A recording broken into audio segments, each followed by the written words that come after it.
What is going on, everyone? We are back again. We hope you enjoyed our special and spontaneous March Madness episode where we talked about our picks in our brackets. And like usual, there has been a lot of news going around in the sports world recently, and we are here to talk about it. That being said, I'm Avin.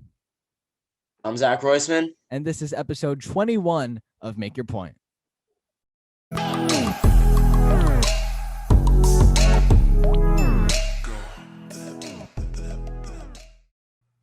What's going on, everyone? Obviously, I'm by myself and I'm wearing a different change of clothing.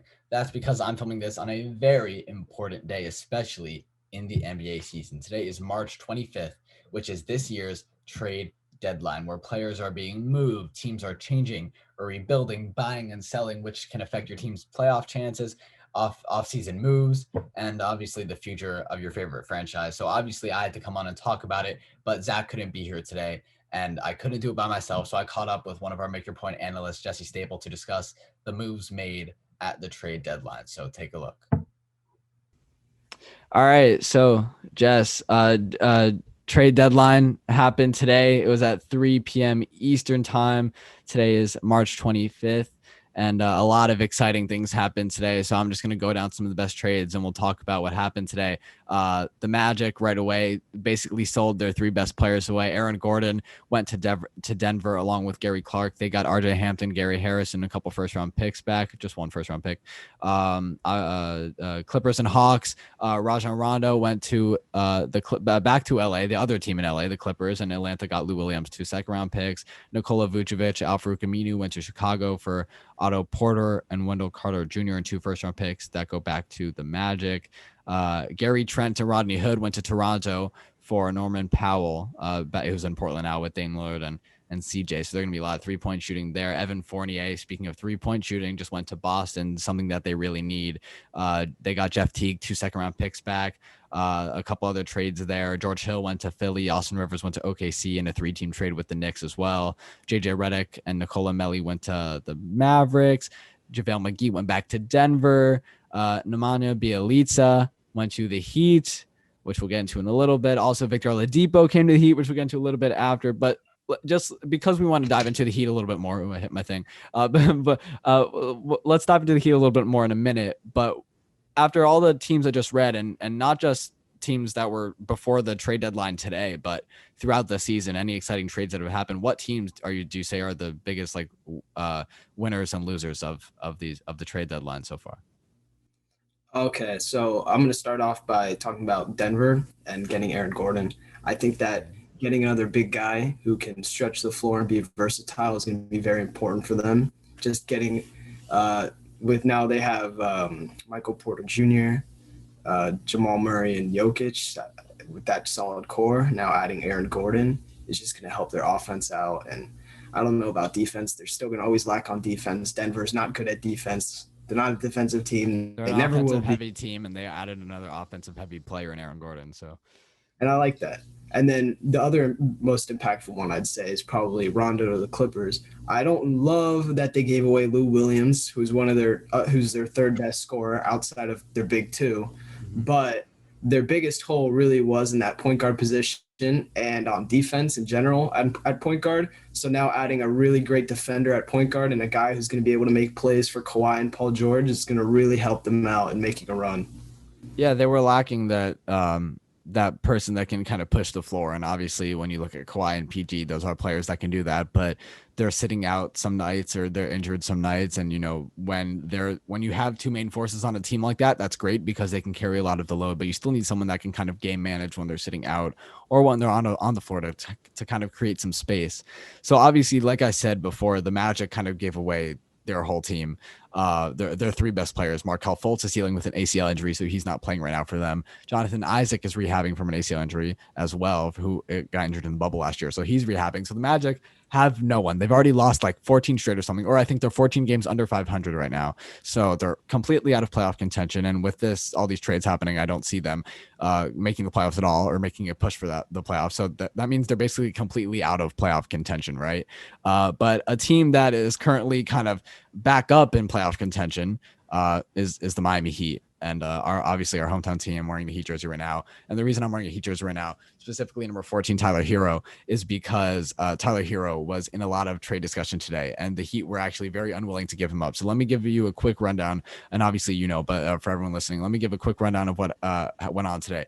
So Kyle Lowry, the Raptors were looking on moving him, and once the Raptors moved Norman Powell, it was very, very clear that they were going to get rid of Kyle Lowry, and they were going to try and kind of start something new. They have Fred VanVleet, they have Siakam, they have those couple players that they really, really want to build around. And now you add Rodney Hood and Gary Trent as well. So you kind of have a core group of young players there that hopefully you can build off of. So they're trying to restart. Obviously, Kyle Lowry's a franchise player, but they thought it was time to move on. The three main teams were in contention for Kyle Lowry, that being the 76ers, who already have a point guard in Ben Simmons, the Heat, who have point guards, but Goran's dealing with injury, and Nunn and Tyler are both young, and the Lakers, who have Dennis Schroeder and others. Sixers were apparently in the lead for them, as Brian Windhorst reported earlier in the day, but then they got George Hill, so that basically ruled them out for Kyle Lowry. George Hill's also up there in age, another veteran point guard that can help the team. But the Lakers were apparently offering Dennis Schroeder and KCP.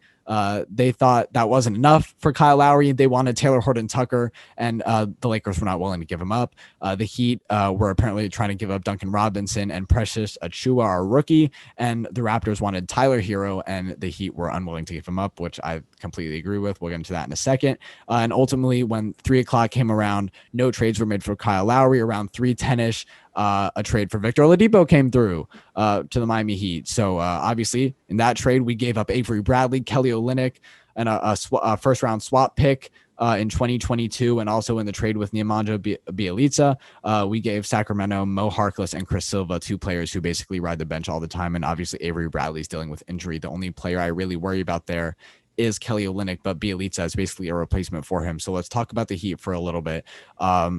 Obviously we got two good players here, one star player, one role player, two players that can really help the team. We gave away 4 players who basically don't really do that much. Kelly is very, very inconsistent, but he's kind of been there for a few years, which is why you feel bad for him, but he's really not that useful. But Chris Silva, always on the bench. As much as I love his passion, I feel really bad for him, and I know you kind of feel the same way, but he's not really impactful. Mo Harkless has just been awful since he's been here. Ira Linderman, who's a reporter for the Heat, graded all the players up until All-Star break. Mo Harkless got an F. He was just the worst. Avery Bradley's been dealing with injury and stuff, and Kelly Olynyk, like I said, inconsistency.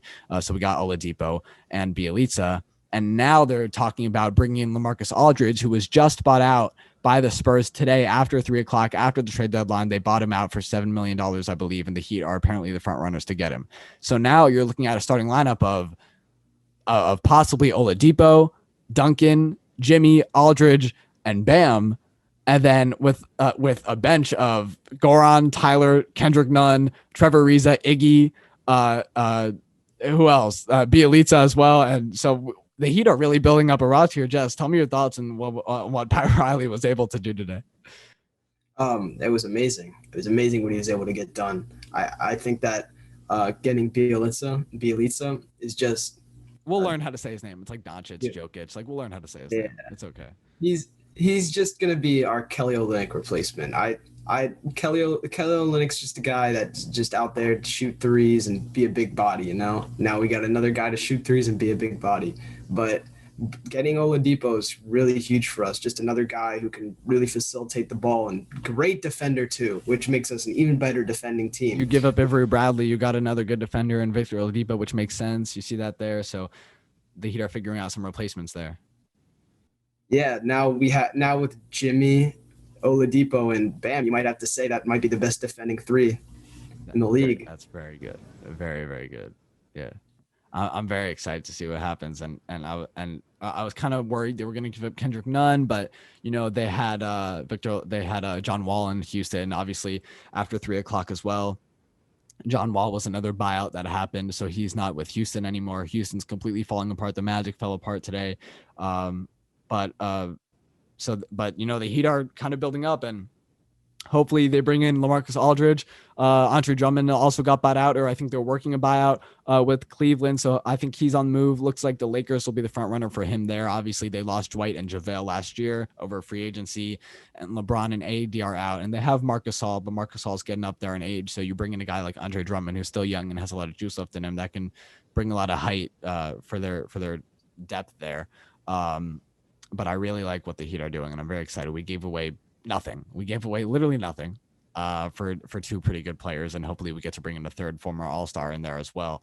A team that kind of impressed me just today too is the Chicago Bulls. And I know Kennan's out there watching. Kennan's a Chicago Bulls fan. Shout out at Kenan O'Malley on Instagram. But Billy Donovan, who was the coach for the Thunder last year, he was there with KD in his last year with the Thunder.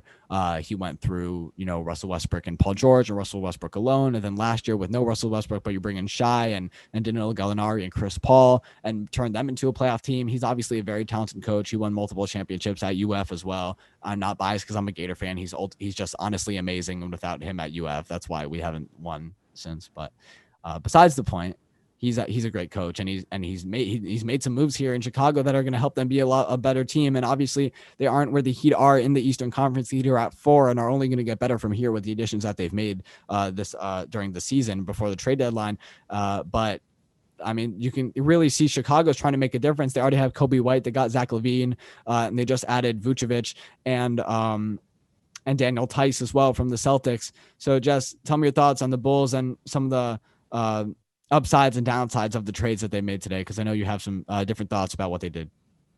Yeah, I think I really like what they've been doing recently. They've been making some great draft picks. Kobe White last year turned out to be a great pick. He's progressing pretty well. Patrick Williams was questioned at 4. He's turned out to be playing really well. And Zach LaVine, of course, now almost 30-point scorer. Who saw that coming? Yeah. And playing awesome. I really did like Wendell Carter Jr. for the future for them, but anytime you can get an all-star, I think, of course, you can't really question it. So what they're doing is, I think, really good next year. If they keep that core of Vucevic and LaVine around and try to build around that could be very dangerous, just as LaVine becomes a superstar and Vucevic is almost superstar center. Mm-hmm. Just try to build the pieces around there. They have young guys to develop. That team's going to be really scary. Yeah, no, for sure. So Vucevic finally got out of the Magic. Hopefully his name will start getting recognized. He's in more of a bigger market now, which is good for him. Hopefully people like this year, people were surprised he was an all-star. He should always be an all-star. He's honestly amazing. One of probably the most underrated center in the league. Zach and I have talked about that before. But Gary Trent also underrated player there. He lights up from 3, but Norman Powell's kind of the same player, lights up from 3, also very athletic too, like Gary Trent. So that's kind of a good trade right there, which makes sense. But kind of confusing for the future of the Raptors and Trailblazers.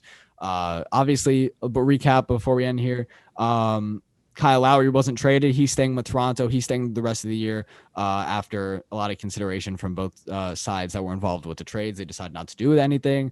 Lonzo Ball is staying with the Pelicans.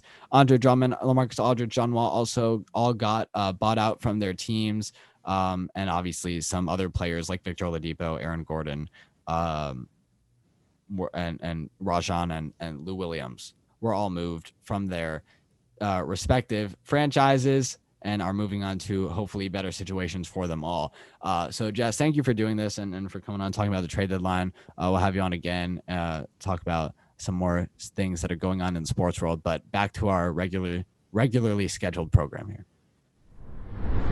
For now, NFL free agency is already going crazy, just a few days in.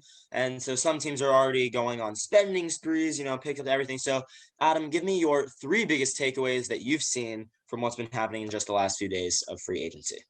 Yeah. So my 3 biggest takeaways, my number 1 biggest takeaway right here is you see what the Patriots are doing? Spend money when you need to spend money. There are teams that have waited, and that's actually my second point. I'll get into that in a second. But if you're a team that is failing or had a down year for some reason and your players opted out because of COVID last year, obviously it was a weird year. This year, spend some money, bring in some free agents, do anything to help will the team to some wins. The Patriots did something this offseason that they rarely ever did. And the reason they never did this before is because Tom Brady would keep taking pay cut after pay cut to keep the team built around him, which is what he did in Tampa Bay this offseason as well, signing an extension and keeping the whole team around him.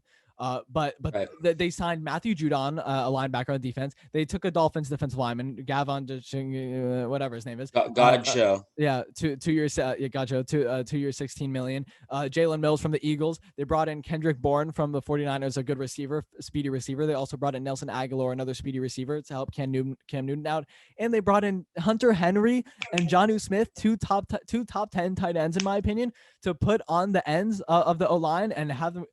Bill Belichick, when Brady was there, ran that offense so much, a 2 tight end set with Gronk and another tight end. It was Aaron Hernandez. Obviously, we know how that ended, but obviously they would bring in another tight end. Martellus Bennett was there a couple of years. So they always had that 2 tight end set, which benefited from Brady a lot and led the Patriots to some championships. And I think he's trying to redo that with Cam Newton. We forget what Cam Newton did with Greg Olsen back in Carolina, but two healthy players of them.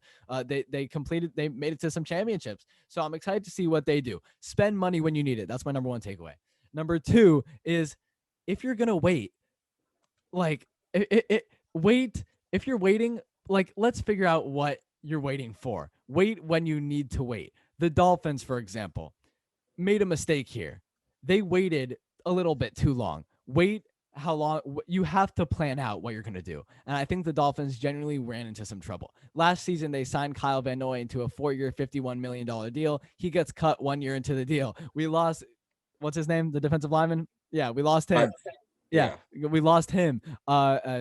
We cut another linebacker as well too. We lost Emmanuel Ogbah, I believe, or someone. Not Emmanuel Ogbah, someone else. I'm blanking on names. But the Dolphins waited, and now they're sweeping up under the radar players. But this is one thing they did good. I don't think they were planned. You have to be planned going into free agency. We signed Jacoby Brissett. Good backup. I don't think we'll get into Deshaun Watson a little bit. I'll talk about that in a little bit. But Deshaun Watson, obviously, I don't think he's coming to Miami anymore. But even if Tua is starting or Deshaun Watson is starting in Miami, Jacoby Brissett's a good backup to have. We brought in Malcolm Brown from the Rams, running back. You put him in on the goal line. We already have a locker room of Matt Breida, Myles Gaskin, Salvin Ahmed, and who's to say we won't draft a running back like Travis Etienne or Najee Harris to bring in there too. That running back room might be insane, but I don't know why we made that signing. And then we made a couple signings on the defense as well. But they waited too long, and a lot of the good players that we saw the Patriots took or some other teams took are getting swept up real quick. But there's still some good people out there. Kenny Galladay is out there. Juju still in talks. I think they said Juju's actually might be going to the Jets actually, but I don't know for sure, so don't quote me on that. But he fits the Jets. 2 receivers out there. So we got some players that the Dolphins are going to definitely have to take a look at. And I'm not just saying this strictly because I'm a Dolphin fan. Obviously I am. There's a little bit of bias there, but some teams waited a little bit too long and they haven't made really any moves this offseason. And I think if you're a fan of a team that hasn't really made any moves, you're going to be noticing that real soon. My third biggest takeaway is keep your mouth shut. Do things behind the scenes. It's about Brockers. I'm talking about Michael Brockers. He kept his mouth open. That was the wrong decision. He goes out. Matthew Stafford gets traded to the Rams. Michael Brockers. Matthew Stafford's a step up from Jared Goff. I'm excited for this season. Traded. Michael Brockers got traded to the Lions, where Jared Goff is now the starting quarterback for a 7th-round pick. And Michael Brockers isn't a bad player too, but players do stuff behind the scenes. There's so much speculation. That's embarrassing to be running your mouth like that. JJ Watt just went to the Cardinals too.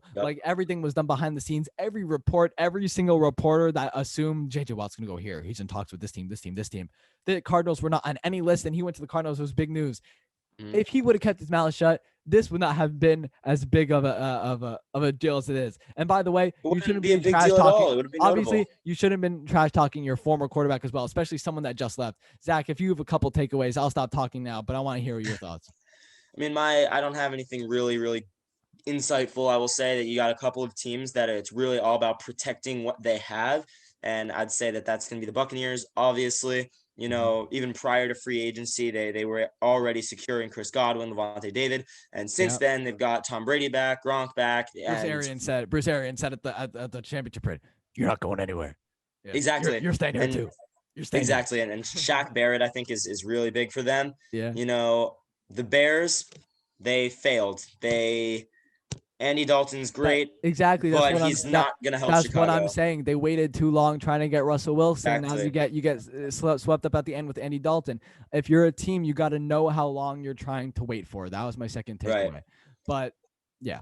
So, but I want to stick with free agency right here. So let's continue because there are a lot of quarterbacks that are finding their homes for this season and beyond. And you just mentioned Andy Dalton with the Bears. But first, Dak Prescott finally got what he was looking for from Jerry Jones, a 4-year, $160 million deal with $126 million guaranteed to stay with the Dallas Cowboys. Taysom Hill got paid big money as well, 4 years, $140 million.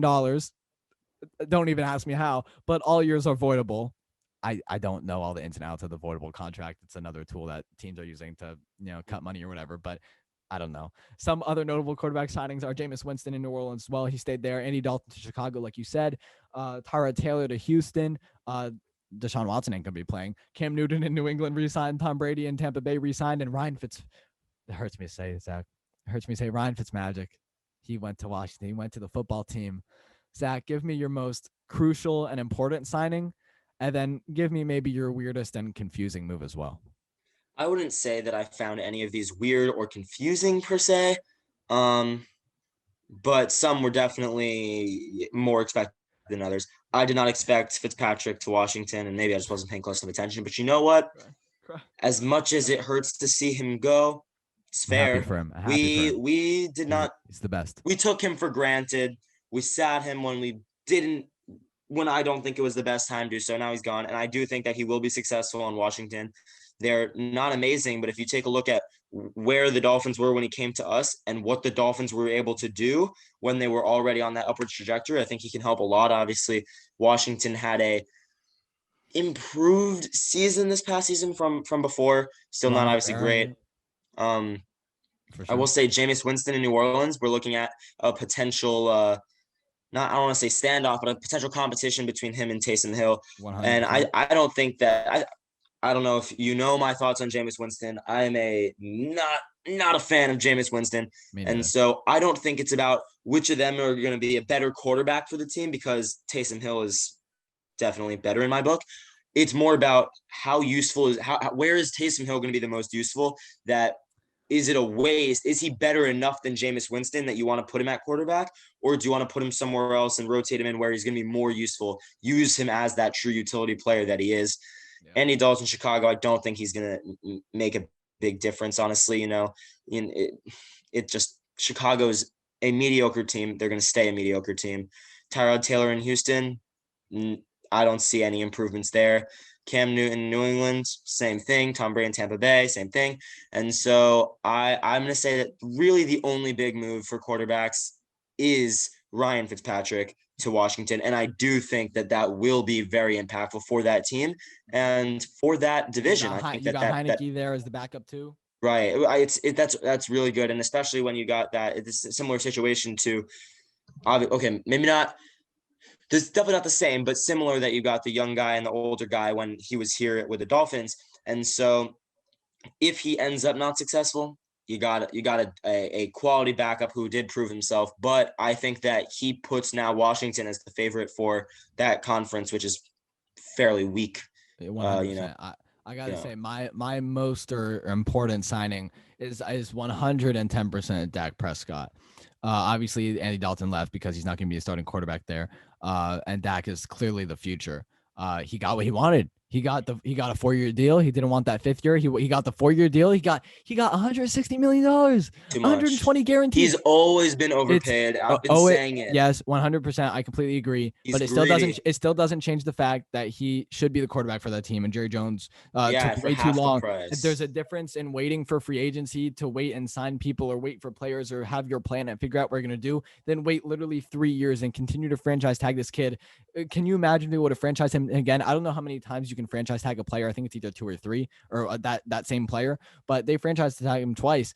He was getting paid $40 million last year again. If he gets paid this year, because of Mahomes, now every quarterback's being paid. Ben Roethlisberger too, $40 million. Everyone's getting paid big money. If they franchise Dak again this year for 3 years in a row now, or 2 years in a row, he's getting paid $39.5, $40 million a year. And when you could have already started paying him this $160 million contract, which is Yeah, how much? I'm blanking on 40 million a year anyways. So you're signing him for 4 years. You're locking him up as opposed to, this franchise tag system where you're going to every year restructure the contract, which just isn't going to work. You secured your quarterback. I think this is a great move for Dallas. Obviously, they're not going to win any games. Obviously, they're not going to win. Right. Obviously, they're not going I to think I was going to say that's an important thing to say. But Dak Prescott, Clarify. I think this was definitely the most important signing. The weirdest signing, I do have to say, I agree with you, was Andy Dalton. It's just weird. I don't know what Chicago's trying to do over there. There were reports that they were trying they're to trying to get a fresh face in there. They were trying to get Russell Wilson. They were trying to bring in Russell Wilson. The Seahawks apparently told the Bears that they didn't want to trade him at this moment in time, which is perfectly fine. But they brought in Andy Dalton on a 1 year, $10 million deal. I don't know how much longer it's going to be there. I do think there will be a competition between him and Nick Foles. Is Trubisky a free agent? I'm not sure. I don't remember. But if he's there, Trubisky was winning last year. I don't know why you bring in Andy Dalton.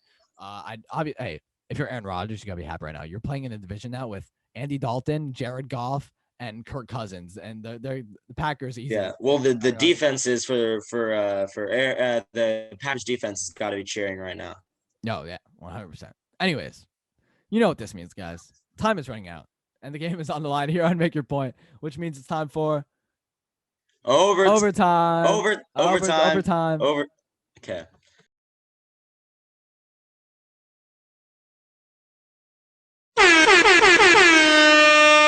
The rules are simple. We have 1 minute to talk about 5 minutes. So, Adam. Yeah. Timer, please, guys. You are the producer. I don't know who you're asking. The producer in my ear just told me I have a wire. Oh. Yeah, okay. Go, countdown. All right. 5, 4, 3, 2, 1. Julius Randle went off on the refs after being called for a travel on the game-winning play versus the Nets. What is your reaction? Kyrie Irving clearly went up, then hit the ball in his hands. That he did not have possession of the ball. The game should have went on and kept playing. He is extremely right. He blew up a little bit, but he was right. Trent Williams signed a 6-year, $180 million deal to stay with the 49ers and become the highest-paid offensive lineman in NFL history. Is that a big deal? Of course, it's a big deal. That's an insane amount of money, but you know what? It's justified. He was the key player at a key position. They did what they had to do to retain him. AJ Green just signed a 1-year deal with the Cardinals, but they lost Kenyon Drake to the Raiders, so this is a good move. Kenyon Drake, I don't really care about. He wasn't good for the Dolphins. But AJ Green's kind of washed up, but hopefully he can reinvent himself. He's dealt with injuries. I think he'll be good with Fitz and DeAndre Hopkins and, Kyler Murray there. Cardinals are going to be, and they just got the JJ Watt too. They're going to be a good team. Patrick Ewing was stopped by security at MSG where his jersey hangs in the rafters. What's your reaction?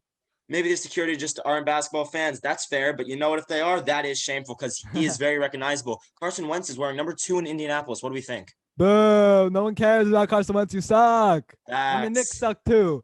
James Dolan, you suck. Well, except they don't suck. Patrick Ewing, yeah. He's in the rafters. Know him. It's their security. I mean, it's independent contractors. Whatever, man. Whatever. All right. You know what? That is all for us on this episode of Make Your Point, you guys. We're so happy you guys are here. Right now, I bet they wouldn't stop us at security at Madison Square Garden. No, everyone knows Make Your Point. Exactly. I mean, we're basically Big Cookie Entertainment as well. You might know our short films as well. But exactly. thank you guys for tuning in on this episode 21 of Make Your Point. We passed the milestone. We passed 20. Congrats to us. Big milestone. But we're here at episode 21. March Madness is going on right now. Make sure if you haven't checked it out already, you check out our March Madness episode, which will be out right before this one. All right, guys. Zach is very quiet. He forgot what to say. So make sure you guys follow I had a line. us on Instagram and make Twitter. Sure to like and subscribe and follow us on Instagram and Twitter at Make Your Point Show. And we'll see you next time, guys. Thank you. Apologies to our dear friend Shaquille O'Neal. Sorry we couldn't get you on the show this time, man, but we will try next week. Thank you guys for watching. Make sure to like and subscribe. And remember the golden rule.